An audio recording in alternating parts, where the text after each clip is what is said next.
আমি এই অসুস্থ নিয়েই আমার ভালোবাসার মানুষগুলোর আমি সময় দিই। ভাই আপনি কি আমার আয়সা দেখেন আমি অসুস্থ? হ্যাঁ, হ্যাঁ। আসসালামু আলাইকুম রহমতুল্লাহ বারাকাতু। আমরা আরেকটা ভিডিও নিয়ে উপস্থিত হয়েছি। এই যে আমার প্রিয় ভাই, উনি সিলেট সুনামগঞ্জ থেকে আসছেন। আচ্ছা, ওনার দিকে আগে একটু ভিডিওটা ক্যামেরাটা ধর, আমি একটু দেখাই যে উনি এই বয়সে ওনার সঙ্গীতের শখ দেখছে। মাশাআল্লাহ, কণ্ঠ ভালো আছে, কিন্তু কথা হচ্ছে যে এতদিন কি ব্যস্ততা নিয়ে যে সঙ্গীত আটকে আছিল এটা আমি জানি না। আরেকজন গতকালকে একটা লোক আসছিল, ওনারও বয়স অনেক বেশি, কিন্তু সঙ্গীত এত সুন্দর গাইছে। তো আমি ওনারা জানিয়ে দিলাম যে ভাই আপনার এই এত সুন্দর কণ্ঠ থাকতে এই বয়সে কেন? বলে জীবনে ফার্স্ট সঙ্গীত করতে আসছি। তো আসলে এই ধরনের কিছু মানুষ আজকে এই প্রতিভা এত ভিতরে আটকে রেখে এই বয়সে এসে ধরা দিল আমার কাছে। এরকম বহু লোক জীবনের প্রথম সঙ্গীত নিয়ে আমার কাছে আসতেছে, বৃদ্ধ, যুবক, ঠিক আছে, মিডিয়াম সাইজের বয়সের লোক সবাই। আপনারা কেন ভাই দেরি করতেছেন? হ্যাঁ, কি সমস্যা ভাই? আপনাদের এই প্রতিভা কেন আটকে রাখতেছেন? ভাইয়ের কাছ থেকে কিছু কথা শুনেন, তাহলে বুঝতে পারবেন। কুম আমি আসছি দিরাই সুনামগঞ্জ থেকে। আমার বাড়ি হলো বরবাড়ি। আমার নাম মোহাম্মদ আলাউদ্দিন।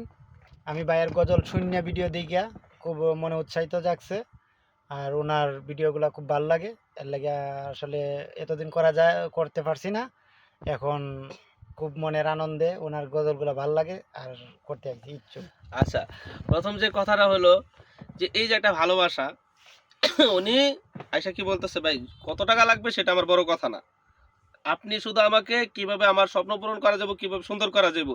আচ্ছা, এরকম উদার মানুষগুলো যে যারা ইসলামী সঙ্গীত নিয়ে কাজ করতেছি না, আসলে আমার কাছে খারাপ লাগে যে মানে ওনার মনে হয় একটা জব করে, উনি জি, একটা জব করে, উনি ওইখান থেকে একদিনের ছুটি নিয়ে সেই রেখায় যে ঘুরে রওনা দিচ্ছে, এখন আসলো আমার এখানে। তো এখন আমার আপনাদের কাছে যেটা চাওয়া, আপনারা কেউ এরকম যারা ভাইয়ের মতো আছেন, দেরি করেন না ভাই, আসেন ইনশাল্লাহ, আমরা আপনাকে সর্বোচ্চ সময় দিয়ে কাজ করে দিব। এবং আসার পরে এই ধরনের কথাগুলো যখন শোনান তখন আমার কাছে খুব খারাপ লাগে। আর একটা বিষয় কথার মাঝখান থেকে বলে, আমি কিন্তু খুব অসুস্থ।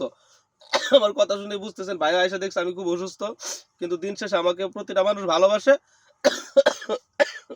কিন্তু কেউ আমার কাছ থেকে আপনারা ফেক কোনোদিন নিউজ পাবেন না, আয়সা ভাইয়ের লগে দেখা করতে পারলাম না, ওদাই হুদি কবে যে নিয়ে আসছে, এইগুলো কখনো আমি এটি করবো না। তো ভাইয়ের জন্য দোয়া করবেন, ভাইয়ের সংকেতটা আমাদের তাজিন স্টুডিওতে যাবে, ঠিক আছে ভাই? ভিডিওটা লং করতে চাইছিলাম, আমি অসুস্থতার কারণে করতে পারলাম না, সবার কাছে দুঃখিত। ভাইয়ের জন্য দোয়া করুন, আমার জন্য দোয়া করুন, সবাই ভালো থাকেন, আল্লাহ হাফেজ, সালাম।